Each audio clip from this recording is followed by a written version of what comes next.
Gaji ke-13 PNS dan pensiunan cair paling lambat Juli. Presiden Joko Widodo mengatakan gaji ke-13 untuk PNS akan cair jelang tahun ajaran baru 2021. Itu berarti gaji ke-13 akan cair akhir Juni atau awal Juli, bertepatan dengan masa tahun ajaran baru jatuh pada Juli 2021. Jokowi mengatakan telah menandatangani peraturan pemerintah terkait pencairan gaji ke-13 tahun ini. Ia menaikkan belet itu pada Rabu 29 April 2021.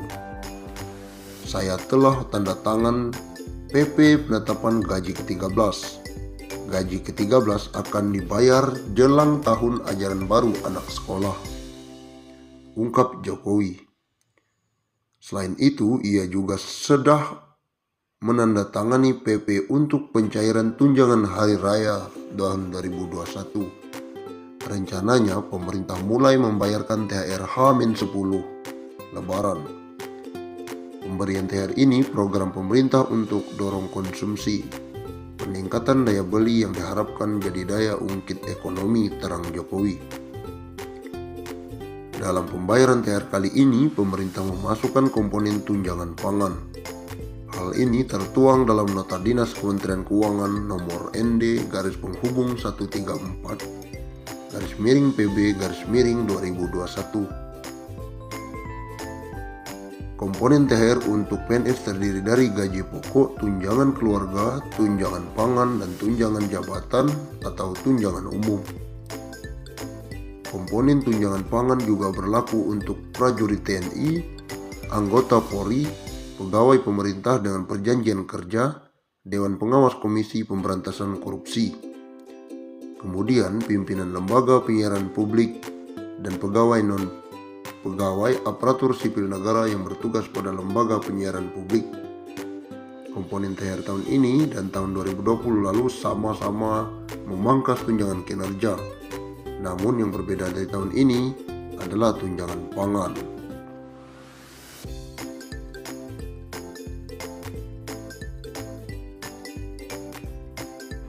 Menteri Keuangan atau Menkyu Sri Mulyani Indrawati memastikan tunjangan hari raya bagi pegawai negeri sipil TNI Polri akan mulai dibagikan pada H-10 hingga H-5 Lebaran tahun 2021. Untuk pencairan THR PNS 2021 dan para abdi negara lainnya tersebut, negara mengalokasikan dana sebesar 30,6 triliun yang terdiri atas THR PNS instansi pusat dan PNS di pemerintah daerah.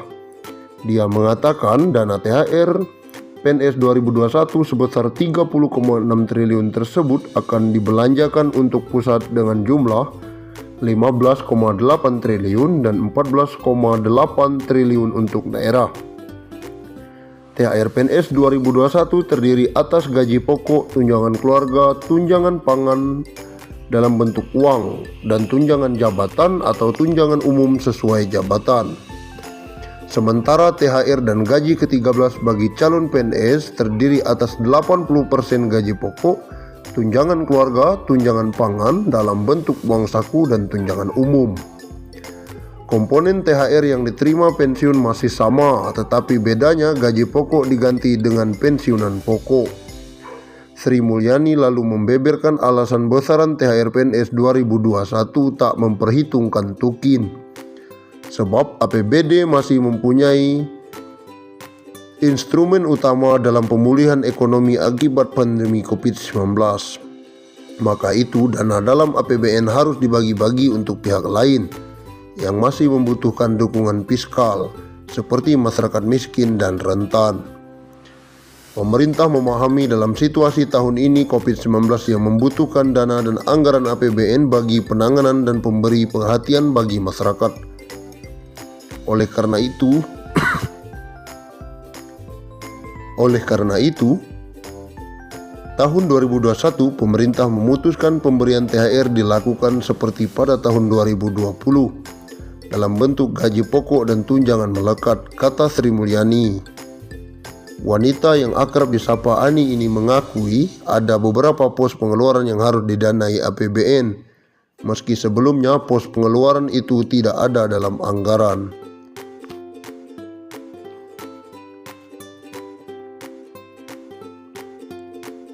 Misalnya saja untuk kartu prakerja, sebelumnya pemerintah hanya menganggarkan dana untuk kartu prakerja 10 triliun.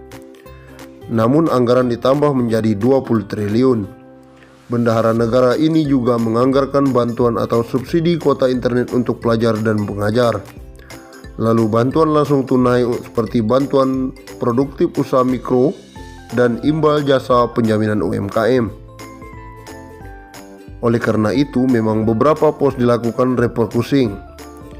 Namun komitmen pemerintah dalam rangka pemberian THR bagi ASN TNI Polri pada Idul Fitri tetap dipenuhi dengan pemberian THR, ungkap Sri Mulyani.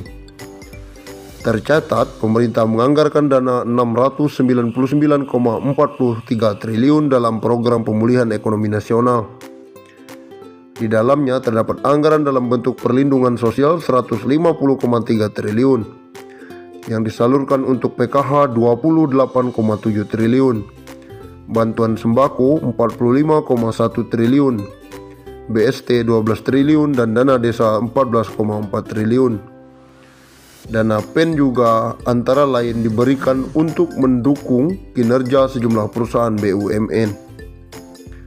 Sementara alokasi pembayaran THR untuk ASN di lingkungan kerja atau lembaga dan TNI Polri 7 triliun, ASN daerah dan PK 14,8 triliun, serta pensiunan 9 triliun. Kebijakan ini diharapkan akan menjadi salah satu faktor pendorong konsumsi masyarakat, sehingga dapat membantu akselerasi pemulihan ekonomi, pungkas Sri Mulyani. Baru-baru ini muncul sebuah petisi terkait kekecewaan para pegawai negeri sipil soal besaran tunjangan hari raya atau THR PNS tahun 2021. Musababnya pemerintah memangkas besaran THR PNS pada tahun ini cukup besar, di mana komponen THR PNS 2021 hanya berupa gaji pokok dan tidak menyertakan tunjangan kinerja. Dilihat dari petisi tersebut, THR dan gaji 13 ASN lebih kecil dari UMR Jakarta. Petisi itu sejak 1 hari lalu kini sudah mendapatkan dukungan sebanyak 11.788 orang. Menteri Keuangan Sri Mulyani Indrawati telah memberikan statement bahwa THR dan gaji ke-13 ASN